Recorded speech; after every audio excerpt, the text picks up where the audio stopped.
Hi everyone, Tech Guy here with a look at the K&F Concept TL2823 Professional Magnesium Aluminum Alloy Tripod. It comes in this box as you see here, and inside the box is the tripod. First off, I have to preface this review by saying the first tripod I received from Amazon had a stripped pan adjustment screw. So I contacted the manufacturer and they advised me to send that one back and immediately ship me out a new tripod, which is the one that you see here. So let's talk about the tripod itself. K&F calls this tripod a professional tripod. However, I would call it more of a beginner or an entry-level tripod, and here's why. First off, professional tripods have a 1/4 inch or 3/8 inch threaded stem screw, which allows you to remove the tripod head and install different tripod heads if you wish. The head on this K&F tripod is permanently attached to the center post, and there's no way to remove it or install another one, so I would not classify this as a professional tripod.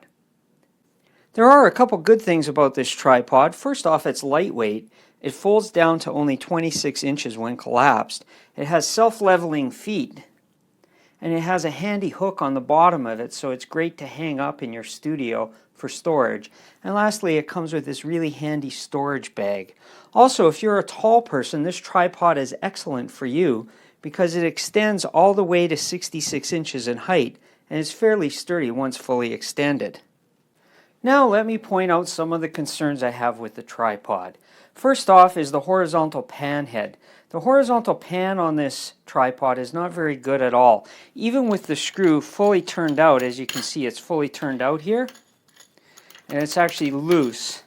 So with it fully turned out, there's still way too much friction or resistance. I actually have to hold my hand because there's no camera on here right now. There's still way too much friction and resistance with the pan head to make this tripod useful for video. So it's only better suited for still photography. I'll show you what I mean. If I don't hang on to the tripod and try and turn it, it moves. Now I'll show you a different tripod, and you'll see here the pan head spins freely on this tripod head. This is a Velbond on this particular example, but the pan head will spin freely. If I go to do that on the K&F, it just doesn't work. Another problem with the K&F tripod is the large mounting plate for your camera. In my case, I have a Panasonic G6, and with this large mounting plate on there, the battery door and my SD card on the bottom doesn't open up. So I actually have to, every time I want to change the battery, physically take off the mounting plate to allow me to get at my battery and my SD card. So depending on your camera, if you have a lower mounted battery on the bottom of your camera or your SD card, this mounting plate will be too large to allow that to open up. Another problem with the large mounting plate is the silicone rubber that K&F is using on this mounting plate has an odor to it, and it's off-gassing. I've had this tripod for about a week now, and it still has a very pungent odor to it and is still off-gassing. So I don't know how long it's going to take for that smell to drop out, but you should be aware once you get this that you're going to have a strong odor coming, and it's coming from this rubber plate right here on the camera mounting plate. Lastly, that brings us to price. There are several similar tripods to this one selling on Amazon for around $30 to $40, which is less than half the cost of the K&F tripod.